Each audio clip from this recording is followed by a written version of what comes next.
ഹനീഫ് അദീനി ഉണ്ണിമുകുന്ദൻ കൂട്ടുകെട്ടിൽ വരുന്ന മാർക്കോ. ഇതിനു മുന്നേ മീക്കായൽ എന്ന് പറയുന്ന സിനിമ ഹനീഫ് അദീനി നിവിൻ പോളി കൂട്ടുകെട്ടിൽ വരുന്ന സിനിമയുടെ വില്ലൻ കഥാപാത്രമായിട്ട് ചെയ്യുന്ന ഉണ്ണിമുകുന്ദന്റെ റോള് മാർക്കോ. ആ ഒരു മാർക്കോക്ക് ഒരു സ്റ്റാൻഡ് ലോൺ ആയിട്ടാണ് ഈ സിനിമ വരുന്നത്. മീക്കായലിന്റെ ഒരു പ്രീക്വൽ ആയിട്ട് അതിന് മുന്നേ കുറെ വർഷങ്ങൾ മുന്നേ നടക്കുന്ന ഒരു സിനിമയായിട്ടാണ് മാർക്കോ വരുന്നത്.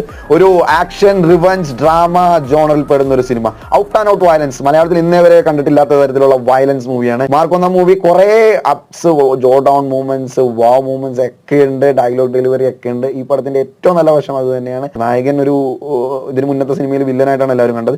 അയാളെ ഒരു നായകനാക്കാൻ വേണ്ടി കുറച്ച് സ്ഥലങ്ങളിൽ നന്മ ഒന്ന് വിതറിയേക്കാം. ആ വിതർന്ന സ്ഥലത്തൊക്കെ പ്രേക്ഷകനെ ആസ്വാദനം പിന്നിട്ട് വലിക്കുന്നുണ്ട്. ഡിഫറെന്റ് ലൈൻ ഓഫ് അപ്രോച്ച്, ഒരു ഡിഫറെന്റ് ടൈപ്പ് ഓഫ് ഈ ഒരു സബ്ജക്ട് തന്നെ നമുക്ക് തിയേറ്ററിൽ ചില സീൻസ് ഒന്നും കണ്ടു നിൽക്കാൻ പറ്റൂല. അത്രയും വയലൻസ് നമ്മൾ ഈ ഒരു തിയേറ്റർ എക്സ്പീരിയൻസിൽ നിന്ന് കാണുക. അങ്ങനെ ഒരു ലെവലിൽ വേണ്ടി പോയിട്ട് ഈ സിനിമ എടുക്കാം. ഒരു ഡിഫറെന്റ് അപ്രോച്ച്. റിവഞ്ച് ത്രില്ലറൊക്കെ ഇഷ്ടപ്പെടുന്നവർക്ക് ഡെഫിനറ്റ് ആയിട്ട് പോയി ടിക്കറ്റ് എടുക്കാം.